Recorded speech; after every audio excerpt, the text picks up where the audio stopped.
Hail comic book fans! Today we're talking about Yara issue 1 by the Rippaverse, written by the amazing Saska sisters.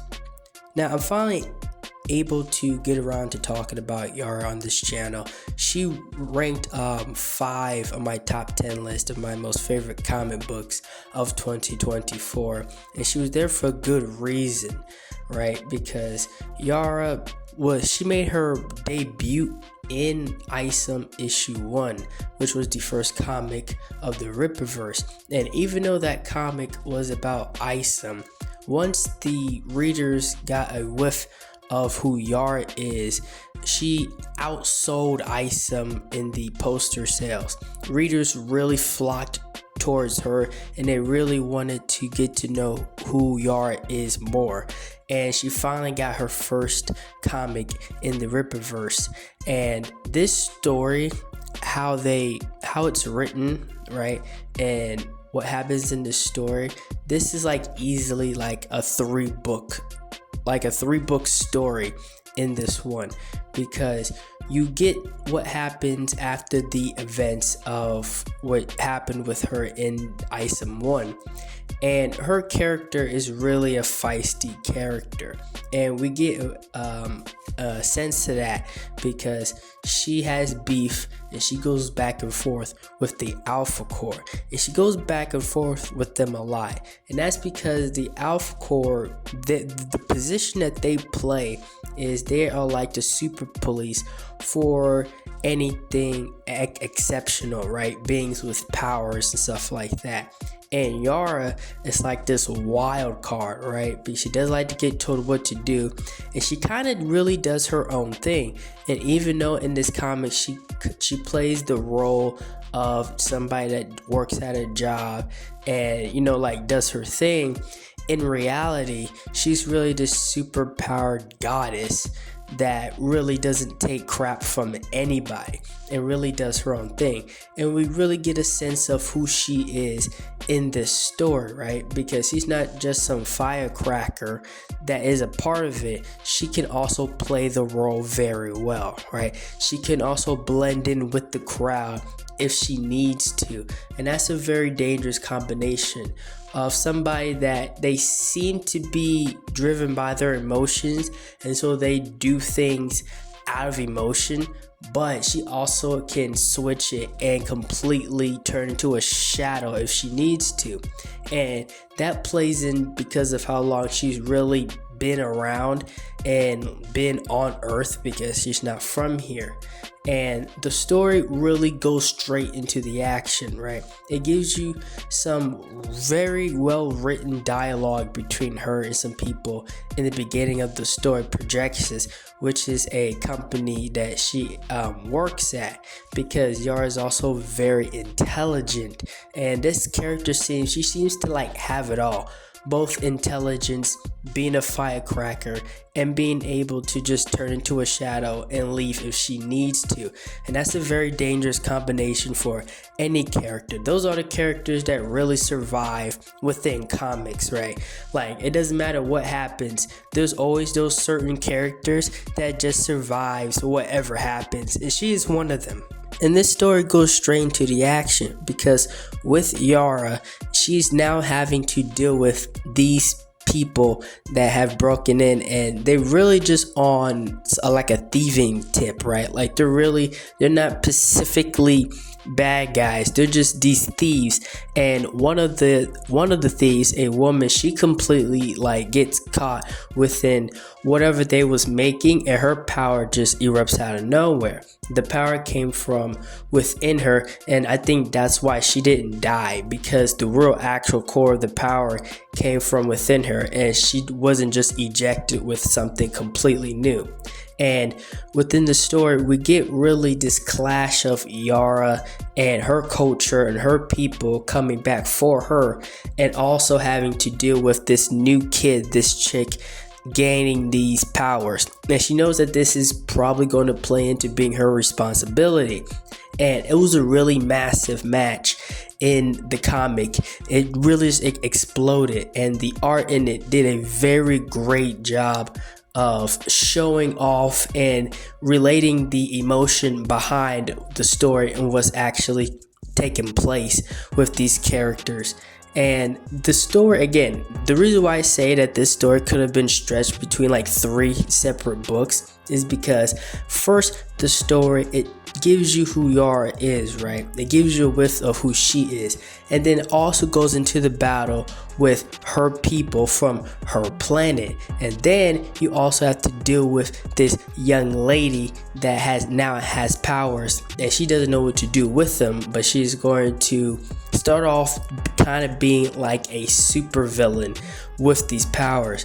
But the Alpha Core come in, and their part within this story, I would say it's like the third part, right? It's like the third part of the story, because they come in having to deal with this young woman, and also Brian, his relationship with Yara goes way back, right? This story gives us the sense of how far back it may go. But again, I don't know about him being immortal, but she is. But Yara definitely is. And again, within this story, Yara is on her firecracker moment within this story, and she completely breaks into prison. All the prisoners starts breaking out, and because she's looking for this woman, and she's willing to rip through anybody she needs to in this story just to get to her. And this is a great part of the story, again, because the art does an amazing job, but also the writing as well, right? Because it may seem like a lot is being told within the story, but it's told very well, so you don't feel overwhelmed with just how much story you're getting within this comic, right? And she does an amazing job with the art. I believe her name was Deborah. She did amazing art in this comic. And the villains that are shown in here, because not only does she have to worry about her people coming here trying to get her, she also has to worry about a villain this big known as Magnus Newmite. Now, this is a villain that really exploded in popularity from the readers of this Yara book, and it's very understandable because not only is he this new concept when it comes to villains, he dang near kills Yara in this comic. This is her first comic, and she dang near was out of here. And the one character in this story which I feel like didn't get enough light or props in this story is Altona. Isam's sister is actually in the story, and she is friends with Yara. But she is the one that saved Yara in this comic, right? Because Magnus Newmite was about to take Yara out of here. Her wounds was nearly fatal, and Altona took the time out, and Yara trusted her enough to help her and save her from her wounds. And she's the underdog in this entire story, right? Because then she goes along and helps Yara take down the bad guys later in the story. And it's just she deserves a lot more props for what she did in the story. Altona is the underdog superhero, right? She is the unsung hero. That's the word. She's the unsung hero of this Yara comic, because unlike the Isam 1 and Isam 2 comics, what she's also in, she's kind of there, just does her part. And this one, she actually saved Yara. And Yara understands that she's in a position to where she can get destroyed or get taken in by Alpha Core, or her people end up destroying her, taking her back. So she puts this plan together, and it turns out to be an all-out war between Alpha Core and her people. And also in the story, she's trying to save this young lady, right? She knows that that's her responsibility because they're related. Yara is her great 15 great grandmother or something, right? And so she takes her under her wing in this story, and at the end of it, she tries to save her from herself and other people that are also gunning for her. And we get why she's the way she is in the story, because as the battles go along, we get this backstory, understanding who Yara was when she came to Earth, and what happened her mentally when she had all these kids, and life kept going, and she didn't die because she was immortal. So like she kept having to bury her kids and like kids, right, and like her entire generation.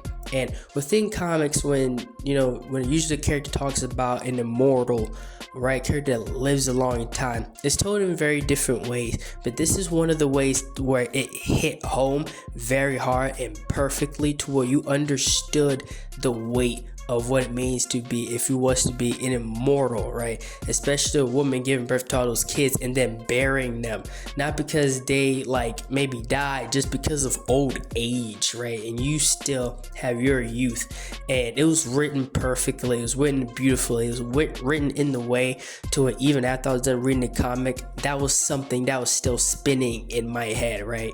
I understood the weight of what it would mean to be an eternal warrior, to be an eternal being, and having to bury all your generations, right? And that's why she's the way she is with this young woman in this comic.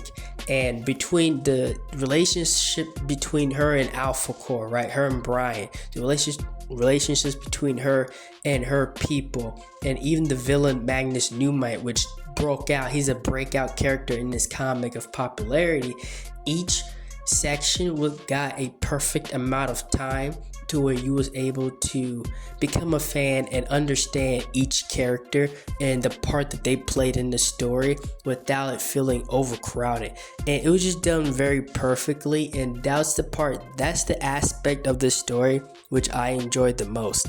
I understand each character and it wasn't overwhelming for me to understand. And the art and the struggle and the fight that Yara has in this book is done very well. It's written very well, so you understand who Yara is, right? You're like, she's a superhero in terms of she will fight for you if you're in her corner, right? And just within the first book as well, I feel like Yara grows as a person, and I feel like from this point on, she would play more of that superhero heroic role, right? Because in this one, she really kind of was like a Wolverine type character, to where the problems just came to her and she had to work them out the best way she can, right, without many bodies and deaths happening in the story, in the situations that she was in, right? But she's not just bloodlusting, want everybody to die. She tried to handle the situation the best way she knew how, and obviously some of that rubbed off on the young woman in this story, because now she's working for Alpha Core and becoming a new member of the team as well, which is awesome, because that means that we'll see new characters coming in and out Alpha Core as well. And this Yara story was just done perfectly. That's all I have for this video. If you like my content, if you enjoyed this video, consider like and subscribing for more.